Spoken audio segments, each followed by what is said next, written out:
la chronique C'est bon pour la santé et le docteur Serge Rafal est avec nous. Bonjour Serge. Bonjour Ilana. Serge, vous insistez ce matin sur certaines inscriptions sur les emballages qui servent en principe d'information nutritionnelle mais qui peuvent prêter à confusion, c'est vrai, et tromper le consommateur. Oui, je ne vais pas évoquer le Nutri-Score dont je vous ai dit tout le bien que j'en pensais il y a quelques semaines. Vous pouvez retrouver cette rubrique dans nos podcasts, mais des infos qui concernent les sucres, les graisses, le sel qu'on trouve sur les emballages. Alors commençons par le sucre. Il existe 3 types d'inscriptions: sans sucre, allégé en sucre, sans sucre ajouté. Compliqué, est-ce que vous pouvez nous expliquer ? Sans sucre veut dire que cet aliment est très peu sucré puisqu'il ne contient pas plus de 0,5 g de sucre pour 100 g ou 100 ml de produit. C'est parfait. Allégé en sucre introduit évidemment une nuance. L'aliment ou le produit contiennent 30% de sucre en moins, ce qui ne signifie aucunement sans sucre. Une confiture allégée en sucre reste un aliment très sucré.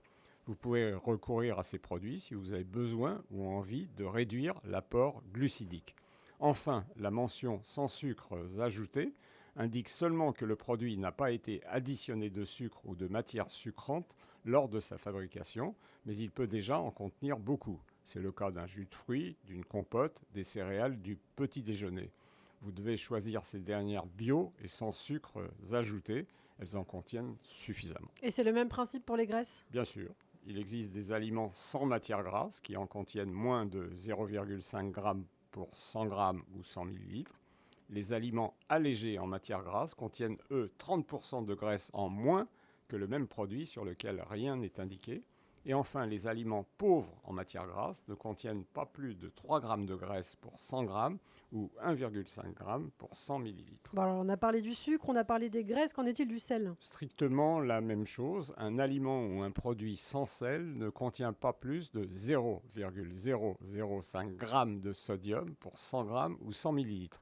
La mention « pauvre en sel » indique qu'il ne contient pas plus de 0,12 g de sodium pour 100 g ou 100 ml, soit 0,3 g de sel.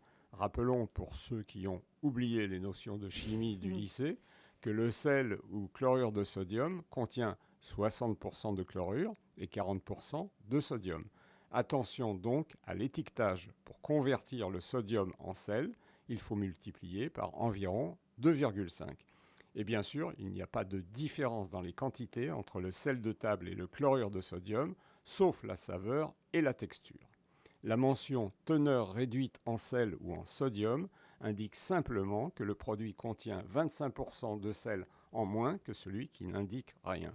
Et quand il s'agit d'une charcuterie ou de certains aliments prêts à l'emploi ou en conserve, ça peut encore rester très, voire trop salé. Rappelons que les recommandations santé veillent à ne pas dépasser 2 g de sodium ou 5 g de sel par jour, sous peine de contribuer aux maladies cardiovasculaires, dont l'hypertension artérielle, qui, rappelons-le, ne justifie plus du régime sans sel strict d'autrefois.